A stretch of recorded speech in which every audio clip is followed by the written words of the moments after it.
Hello, I'm Germ Daystorms, and today I want to take a careful look at correlation versus causation.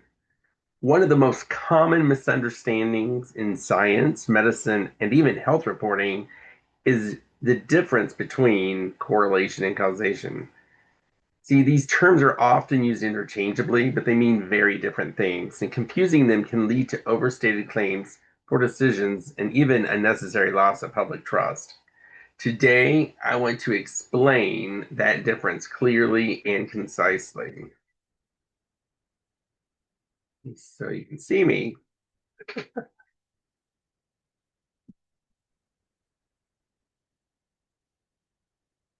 First, I want to start off with an example that you may have heard before. Ice cream sales and drowning deaths tend to increase during the summer and they decrease during the winter. So when one goes up, the other goes up. When one goes down, the other goes down. So at first glance, this looks like it could be a strong relationship. So what's the conclusion? Can we say that eating ice cream increases the risk of drowning? I'm sure you've seen articles or things on social media or even on the news that make these grandiose claims. Well, of course, we know that ice cream does not cause drowning. What's really happening here is that both ice cream sales and swimming activity increase during warm weather. So the temperature is the key factor here. That's called confounding. This is a classic example of correlation without causation. These two things may move together, but one does not cause the other. Eating ice cream does not cause drowning. So, why does this matter? Well, it matters because misunderstanding correlation or mistaking it for causation can or may drive headlines. Like I said, it could be clickbait, but it does not explain why any relationship may exist. It does not prove that one factor causes the other. See, correlation is descriptive, not explanatory. And so if you overstate the claims or if someone overstates the claims for a scientific study, this can actually lead to poor policy decisions and can erode public trust. So, what is correlation? Correlation merely means that two variables change together consistently. So, there may be a relationship here, but it does not explain why that relationship exists. It doesn't answer that question of why. It does not prove that one factor causes the other factor. So correlation is descriptive, not explanatory. Many times it's the starting point in scientific discovery, but it's not the end all and be all.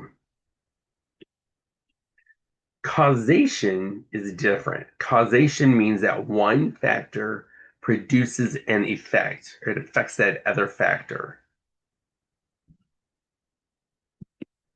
So this establishes a direct relationship between these two variables, and it can even imply that there's a mechanism or an underlying pathway that's causing this effect, where A affects or causes B. Causation, or to prove causation, it requires extensive proof, right? There is much higher level of rigor that's required to to prove causation.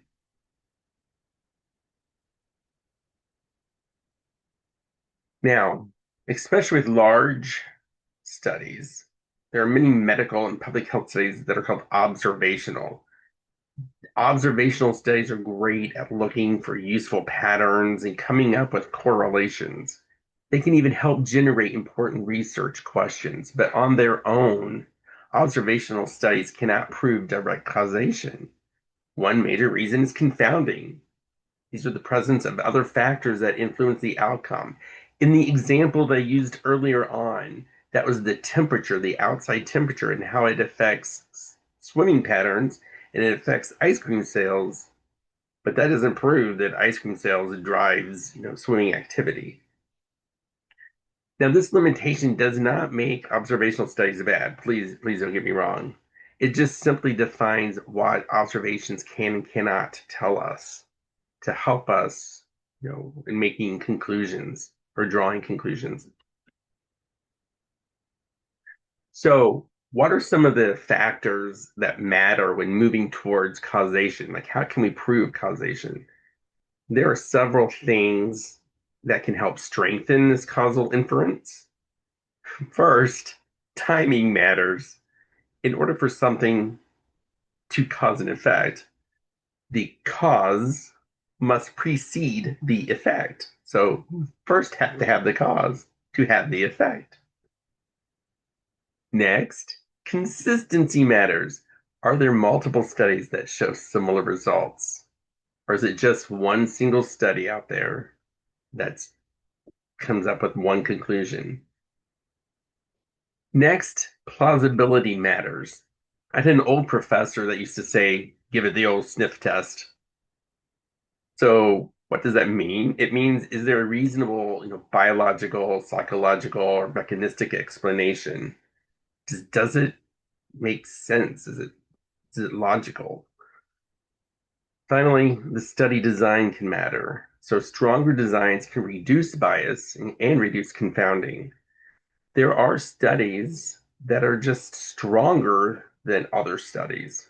It's not meaning that one is better than the other. In fact, an observational study can lay the groundwork for stronger randomized control clinical trials. Causation is rarely established by a single study. In fact, offhand, I can't think of a time where one study was the end all and be all for determining causation. Instead, causation can emerge from what's called converging evidence, multiple studies converging upon one um, broader conclusion. So, what may happen if correlation is misused or mistaken for causation? Claims or conclusions can be overstated. Can't state that enough. I like coffee. I've got a cup of coffee here with me. I don't know how many times I've read the headlines or seen in social media where, coffee is bad for your health or drinking coffee has negative connotations, and then turn around and read another one that talks about coffee is good for you and coffee can, be the cure for this or that. But in reality, it's much more complicated than that. So we have to be careful. Many times these claims, these grandiose claims, are based off of observational data. So there may be a correlation, for example, a correlation between coffee and this negative side effect or a good side effect. But that doesn't mean that coffee is the overarching cause. It could be some confounder, some other factor that's affecting it. Next, policies can be built on incomplete evidence. Whether it's a professional society that perhaps prematurely makes a suggestion or recommendation based off of observational studies, based off of correlation, or perhaps even the government, you know, can make mistakes. And so, because of this, there was incomplete evidence. I shouldn't say because of this, there was incomplete evidence, but there was the incomplete evidence causes these poor policy decisions. Well, that in of itself can also lead to a loss of public trust. Public trust can be eroded because the guidelines will say one thing, then they switch, and then they go back. And this flip-flopping can give you not only give you a whiplash, but it can also just makes you wonder like who or what can you really trust.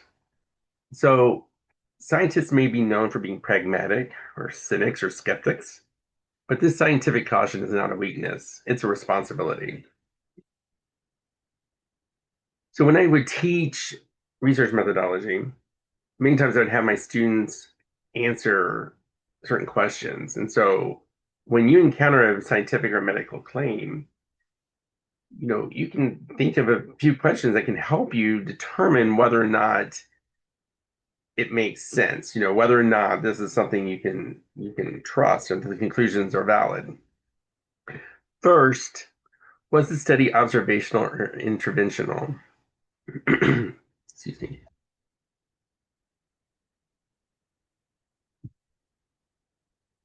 Meaning, is this more of a correlation or could it possibly be causation?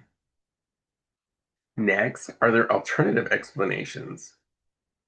So, for example, excuse me, for example, in the early example that I gave with the swimming and the eating ice cream, there were alternative explanations. It was the outside temperature, right? It affected the swimming and it affected the rate of the consumption of ice cream.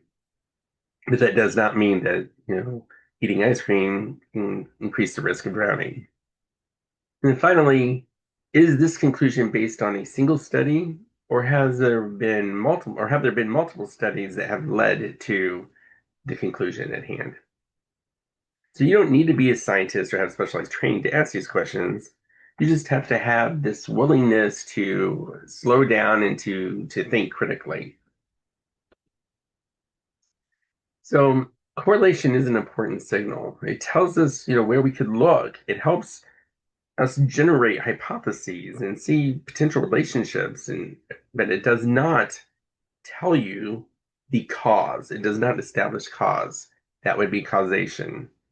So clear thinking and good policy, they depend on understanding the difference. I'm going to thank you for spending a few minutes thinking through this with me. I want you to remember that clarity starts with evidence.